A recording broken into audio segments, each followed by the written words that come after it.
با درود به شما بینندگان محترم، نوید محمدزاده هستم با یه زنگ سلامت دیگه در خدمتتون. امیدوارم که هر جا هستین شاد و تندرست باشید.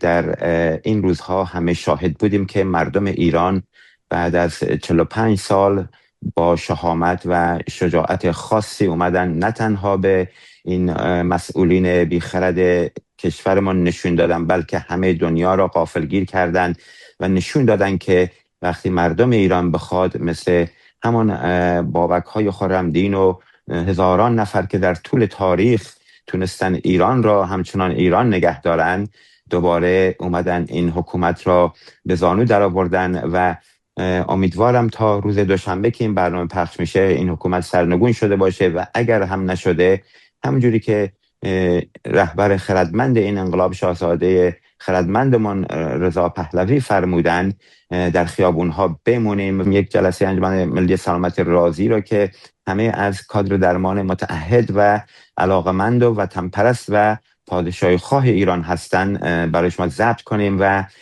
من بیشتر همراهی میکنم و دوست دارم بیشتر دوستان رو بشنویم. فقط به طور خلاصه چند تا نکته را خدمت شما دوستان عرض بکنم. در طی هفته گذشته ما از طرف انجمن ملی سلامت رازی 3-4 تا ویدیو خیلی کوتاه و خیلی مفید و مختصر در رابطه با مدیریت خونریزی و همچنین شکستگی در قسمت‌های مختلف بدن تهیه کردیم، در سایت‌های مختلف شیر شد. خوشبختانه صدها نفر اینها را در اینستاگرام و فیسبوک و یوتیوب و جاهای مختلف شیر کردن که دکتر شکوه امیری در این مورد بیشتر صحبت میکنن. و در رابطه با دایسپورا یا هموطنان خارج کشور هم این نکته را به شما بینندگان داخل کشور بگم که دوستان واقعا ما وظیفه داریم که قبل از هر چیزی از شما تشکر و قدردانی بکنیم و سپاسگزار شما عزیزان هستیم که این گونه اومدین و حق حقوقتون رو مطالبه کردین، حق حقوقی که 1400 سال از ما گرفته شده و این شما و این نسل زد و یا به قول شاهزاده عزیزمان نسل ویکتوری هستین که دارین این پیروزی را به مردم ایران و آینده ایران هدیه میدین. واقعا شما باعث غرور هستین، شما افتخار ایران هستین و تاریخ ایران در هزاران سال آینده مدیون شما خواهد بود، چرا که شما فقط حکومت نهضت جمهوری اسلامی را سرنگون نمی کنید، شما 1400 سال خفقان مذهبی را از کشور عزیزمون ایران دارید بیرون می کنید و این یک انقلاب نیست، این یک رنسانسیه که تمام میدل ایست و خاورمیانه را بعداً خود همراه خواهد کرد و در 1-2 دهه آینده خواهیم دید که کشورهای دیگه خاورمیانه چجوری اهداف و خواسته های شما رو دنبال میکنن و امیدواریم روزی برسه که خاورمیانه و مخصوصا کشور عزیزمان در صلح و صفا و شادابی زندگی بکنه و ما بتونیم کشورمون رو به عنوان یک کشور نمونه در تمام دنیا معرفی بکنیم و هر جا اسم ایران میاد مثل همیشه و خیلی بیشتر بتونیم افتخار بکنیم به اینکه ایرانی هستیم. واقعا این حرکت هر چقدر آدم بخواد راجعش صحبت بکنه بازم تمامی نداره. کلیپ ها و ویدیوهایی که از داخل ایران میاد واقعا همه ما را دگرگون کرده و نمونه این دگرگونی را هم شما امروز در ویدیوهایی که در جلوی سفارت اشغالی حکومت اسلامی در لندن بیرون اومد حتما دیدین.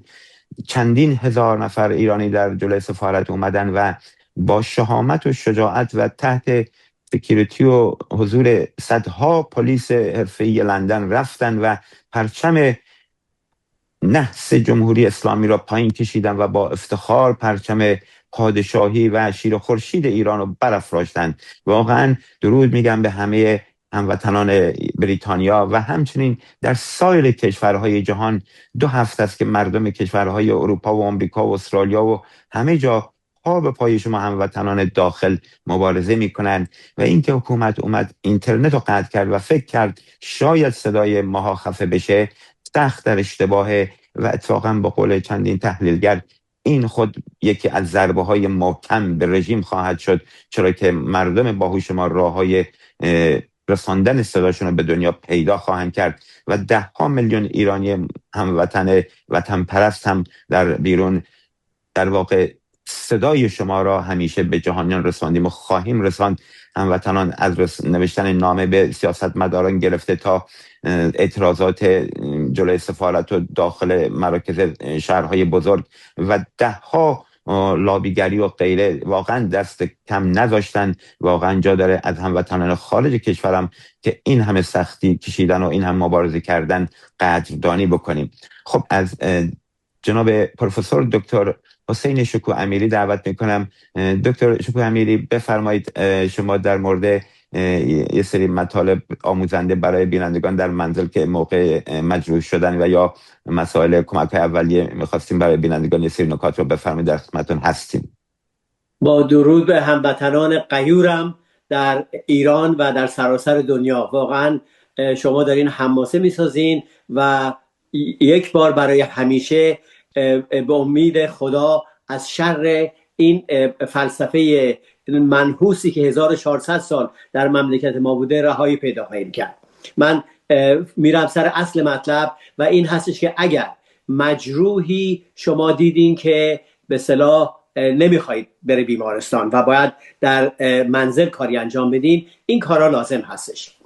اگر خونریزی هستش از دست یا از پا، این اولین چیزی هستش که باید شما بهش اهمیت بدید. البته اگر خونریزی شدید باشه، خونریزی های کم هم میشه با فشار در اون منطقه جلوشو گرفت، ولی اگر خونریزی زیاد هست یه چیزی به نام تورنیکه یا یه چیزی که بتونین کمربند یا هر چیزی بالای اون نقطه‌ای که خونریزی هست ببندین. بستن این مسئله خیلی مهمه. انقدر محکم نباید باشه که تمام به اصطلاح جریان خون رو به اون دست یا پا قطع بکنه. اگه اینطور بشه باعث میشه که اون دست یا پا در چند ساعت بعد از بین بره و لازم بشه قطع بکنن. بنابراین وقتی دارین محکم میکنین این تورنیکه رو یواش یواش محکم بکنین تا لحظه‌ای که خونریزی قطع بشه. اونجا که قطع شد کافی هست دیگه همونجا بایستین، دیگه کار دیگه نکنین. بعد شروع کنین به ببینین که زخم کثیفی هستش، ممکنه خاکه به اصطلاح یا شن یا تیکای چوب توی زخم باشه. بلافاصله زخمو با آب و صابون به اندازه کافی بشورید. شستن زخم خیلی مهمه که در آینده عفونت نکنه. بعد من پیشنهاد میکنم که همه در منزلاشون یک مقدار بتادین یا بسیار محلول‌های یودی داشته باشن برای ضد عفونی کردن اون منطقه، و گاز یه مقدار داشته باشین در منزل. میتونین از همین امروز از داروخانه ها تهیه بکنین در منزل داشته باشین که اگر اتفاقی افتاد بتونین زخمو به اصطلاح بپوشونین.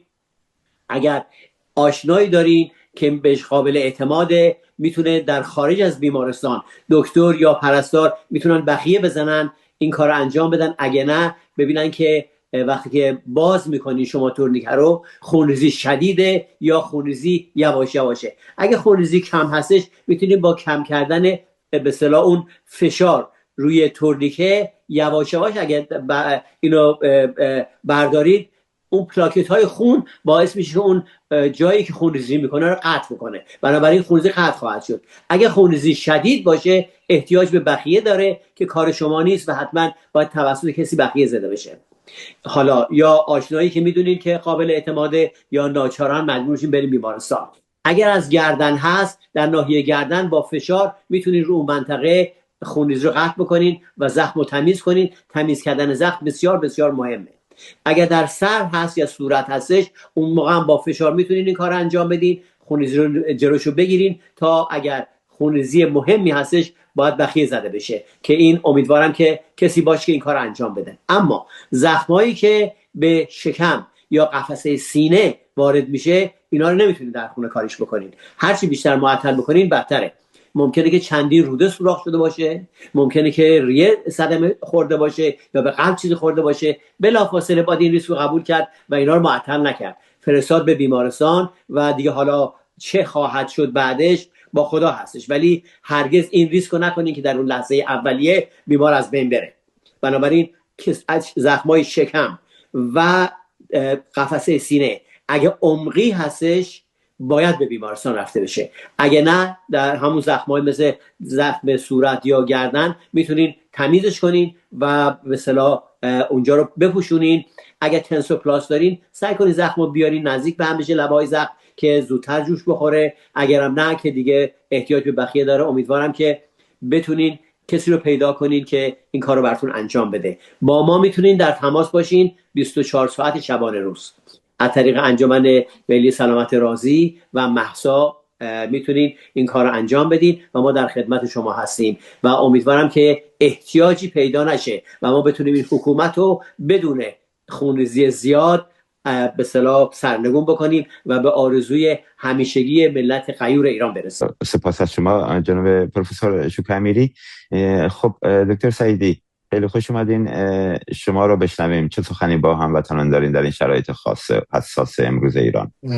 با درود بر شما و با درود بر ملت سلحشور ایران که با قیام خودشون در صدد برانداختن استبداد و رسیدن به آزادی هستن. جا داره من احساس همدردی هم بکنم با تمام جاویدنامانی که در طول این اعتراضات متاسفانه کشته شدن. ما هم جوری که همکار عزیزم دکتر شکور امیری فرمودن در انجمن سلامت رازی و در گروه مهسا سعی کردیم که آموزش هایی به افراد بدیم. اولا که اگه میخوان در اعتراضات شرکت کنن به چه سمت و سوقی باشه و چه نکات رعایت کنن، اگه آسیب دیدن چه نکاتی رو رعایت کنن که فکر کنم دوستان توضیح دادن و اینا همه در وبسایت ما در فضای مجازی سوشال میدیایی که ما در انجمن ها داریم هست و من توصیه میکنم که تمام عزیزانمون قبل از اینکه وارد این اعتراضات بشن یه نگاهی به اینا بکنن، با آمادگی کامل برن. متاسفانه چون اینترنت قطع شده خبرهای که از ایران میرسه جست و گریخته هست. بیشتر پزشکان همکار ما که با استارلینک با ما در تماس هستن متاسفانه خب میزان مجروحان و کشته شدگان خیلی زیاد بوده. به عنوان مثال در شهرهای بزرگ تهران، مشهد که ما خبر داریم بسیاری از نیروهای سرکوبگر با اسلحه جنگی و گلوله جنگی مردم هدف قرار دادن. امکانات کم هست متاسفانه. یکی از مسائل خیلی مهم مسئله خون هست که خیلی کمبود وجود داره. من توصیه میکنم به عزیزانمون اگه بتونن به این مراکز برن و خون اهدا بکنن. گزارشات خیلی زیادی هست که حتی افراد از در این بیمارستان‌ها از ارائه جسد عزیزانشون خودداری کردن و بسیاری از خانواده حتی به سردخونه ها حمله کردن که بتونن جسد عزیزانشون رو خارج کنن اونجا و بتونن اونا رو دفن کنن. در حال ما این گزارش ها رو داریم دریافت میکنیم. گروه های در خارج خب خیلی فعال هستن. گفتیم ذکر شد مهسا فعال است، در گروه های دیگه هم هست، در ایران فعال هستن که با گروه های خارج هم در تماس هستن. من توصیه میکنم که در برنامه شما اطلاعات این گروه ها به اشتراک گذاشته بشه که عزیزان ما بدونن که اگه واقعا با این مشکلات مواجه شدن به چه منابع و پزشکان معتمدی دسترسی پیدا کنن که بتونن آسیب بیشتر و خطرات جانی جلوگیری بکنن. با سپاس از شما دکتر سعیدی. حتما اگه در ادامه برنامه نکته بود میام خدمت شما. از خانم دکتر نازک توکلی بشنویم. درود بر شما و درود بر باشندگانمون و در آغاز درودی گرم میفرستم به مردم شجاع و آگاه ایران، مردمی که با وجود سرکوب شدید میلیونی به خیابان ها اومدن. این نترسیشون الان از آگاهیه. من پستی گذاشته بودم و در زیرش یک ارزشی نوشته بود که شما بیاین و سر صف بیاین، که شما میگین که پست من این بود که این نبرد نهایی هست و ما پیروزیم و تشویق کرده بودم که مردم در خیابان ها بمونن و سنگر رو نگه دارن. و این حرفی که زد گفت شما بچهای خودتون رو بفرستین و بیاین اینجا اول، بعد از جای گرم صحبت میکنین. پاسخ من به ایشون این بود که ما 4 نسل صدمه دیده هستیم. هر کدوم ما یک عزیزی رو از دست دادیم. ما بودیم در سر صف و هنوزم به هر طریقی که هست پشتبانی میکنیم. این الان نسل زد، نسل وی، نسل آگاهیه و با این آگاهیه که میدونن که حیاتشون در زیر سایه نظام جمهوری اسلامی یک مرگ تدریجیه و این رو همه متوجه شدن. این من یه تخمیمی دیده بودم که میگفتن هر روز 800 نفر میمیرن در ایران فقط به خاطر اینکه هوای ناسالم، فقط به خاطر اینکه تغذیه خوب ندارن، کادر درمان بهشون رسیدگی نمیکنه و تمام این مسائل باعث میشه که اینکه مردم شاد نیستن. یک امری که ما شادی رو باید برگردونیم به ایرانمون، به خیابونها، به زندگیها.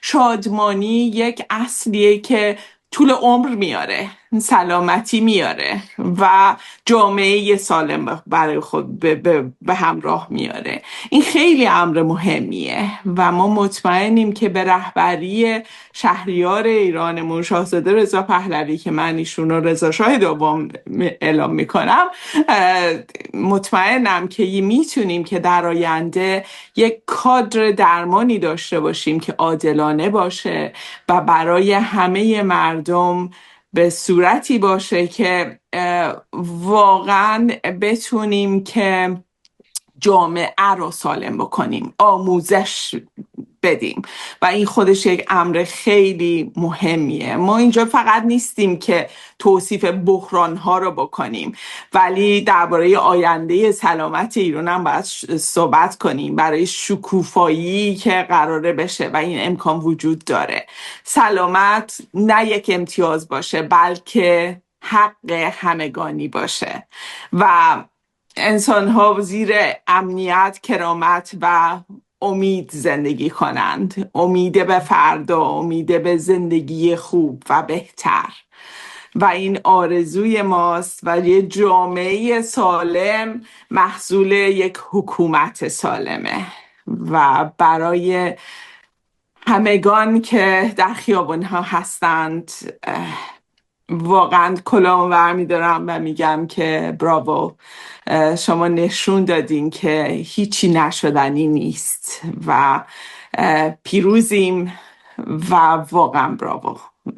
ما ملت کبیریم، ایران رو پس میگیریم. پاینده ایران، پاینده ملت ایران و جاوید شاه تا ابد. جاوید شاه. ببینید بر شما خانم دکتر توکلی. خب دوستان، همونجوری که در پست مختلف و برنامه قبلی هم من اشاره داشتم با آقای چالنگی در تفسیر خبر، انجمن ملی سلامت راضی با حمایت چندین انجمن دیگه، مخصوصا انجمن پزشکان پادشاهی خواه، در این یک هفته چندین بیانیه و نامه اعتراضی به سازمان‌های مختلف دنیا نوشتیم و یک نکته‌ای که حائز اهمیت، خشم و این عصبانیت کادر درمانی که از یک طرف حکومت به بیمارستان‌ها حمله میکنه، از یک طرف به کادر درمان توهین میکنه، از یک طرف بیمارانی که اومدن برای درمان میاد از بیمارستان میدوزه و جنایت میکنه و این چیزی است که آقای دکتر ظفرقندی وزیر بهداشت ما و همچنین دکتر رئیس سازمان نظام پزشکی کشور در نهایت تأسف نه تنها محکوم نکردن، بلکه به طور خیلی عادی از کنار این خبر وقتی در مقابله با سوال خبرنگاران قرار گرفتن گذشتن و این جای تأسف داره. اگر واقعا حتی ایشون به مسئولیت‌های حرفه‌ای پزشکیشون مراجعه می‌کردن، بر مبنای همونها هم باعث ایشان استعفا می‌دادن.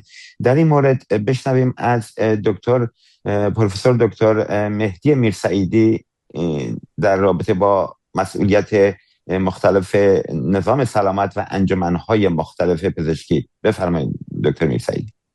درود به هموطنان عزیزم، دلیر مردان و زنان این مملکت که با شجاعت دارن انقلاب رو پیش میبرن. این یک انقلابه و امیدوارم به زودی به ثمر برسه و این رژیم مستبد دیکتاتور رو پروندهش رو ببنده و با جاوید شاه که کلید اصلی این انقلاب هست حکومت بعدی برای مردم و در خدمت مردم رو تشکیل بدن. من عرض و کلامم در مورد پزشکان ایرانه. همکارای من سالهای سال ما با هم مریضای ایرانی رو دیدیم، خدمت کردیم. وقتی شما شجاعت رو تو خیابون میبینید، انتظار من اینه که شما هم همون شجاعت رو به خرج بدید و با صدای بلند تغییر رژیم و جاوید شاه رو بگید. الان مردم نیاز به کمک فوری شما دارن. تمام مذهب‌ها باید به صورت منطقه‌ای به مردم اعلام بکنید که آماده اید خدمت بکنید. این خدمت هیچ وقت از مردم فراموشش نمی کنن. دولت آینده فراموش نمی کنن. مردم نیاز دارن در بیمارستان‌ها، درمانگاه‌های دولتی و همچنین بیمارستان‌های خصوصی خدمت رسانی بهشون بشه. مردم برید بیمارستان خصوصی، باید به شما سرویس داده بشه. ما نیاز داریم همه پزشکان، چه در بخش دولتی چه بخش خصوصی، درها رو باز بذارن برای مردم. و بعد در قسمت بعدی کلامم خطاب به انجمنهای پزشکی و سازمانهای مرتبط با پزشکی ایرانه. همکارای من، اگر یک مقدار کمی شرافت هنوز توتون مونده، استعفا بدید. شما اگر نمیتونید با مردم بمونید، از اون قسمت اخلاقی و وظیفه پزشکیتون خارج شدید. یا همین امروز همه انجمنهای پزشکی ایران، مستقیما انجمن جامعه پزشکان داخلی، انجمن جامعه جراحان، انجمن روانپزشکی ایران، انجمن اطفال و کودکان و سایر انجمنها اعلام حمایت با مردم کردید و پیوستید به مردم، قابل قبوله. اگر نه استعفا بدید. فرهنگستان علوم پزشکی ایران، اگر حتی یک نفر انسان با شرافت توی شما هست، از مردم حمایت کنید.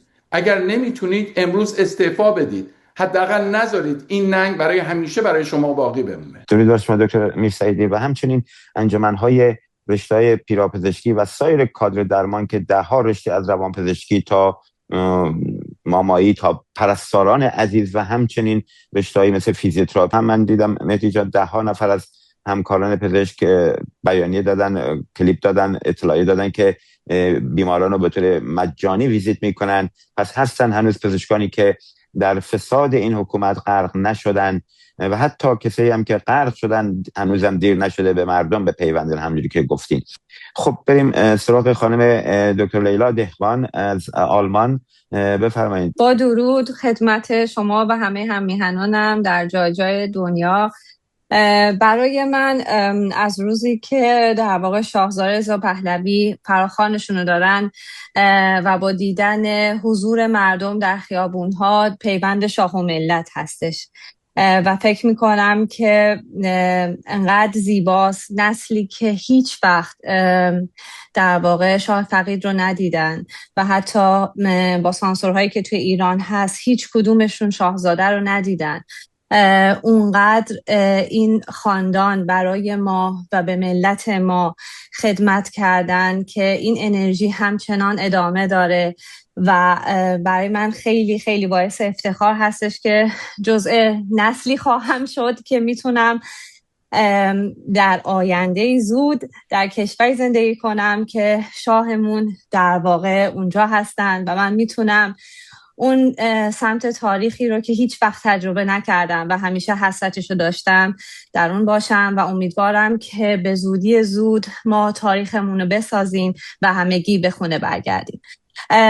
من در شهر هامبورگ زندگی میکنم و فقط خواستم بگم که ما شما رو تنها نگذاشتیم و همینطور توی این 2-3 روز همچنان باز هم در خیابونها و حتی جلوی کنسولگری رژیم جمهوری اسلامی که به زودی میشه در واقع کنسولگری شاهنشاهی ایران.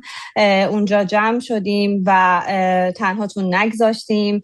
خواستم بگم که با وجود همه سانسورهایی که توی مدیای اروپا حداقل میشه مخصوصا توی آلمان، ما همچنان اعتراض داریم و بهشون ایمیل زدیم، باهاشون در ارتباط هستیم و اونها فقط سانسور کردن و تنها چیزی که ازش صحبت کردن مشکلات اقتصادی در ایران بوده، در صورتی که ما رژیم چنج میخوایم و اصلا با هیچ کس هیچ شوخی نداریم و تا تهش در واقع همینطور با هم هستیم، همینطور متحد باید در مورد ایران و رژیم چنج و اینکه آلترناتیو ما تنها شاهزاده رضا پهلوی هستن صحبت کنن و به هیچ عنوان قابل سانسور نیست.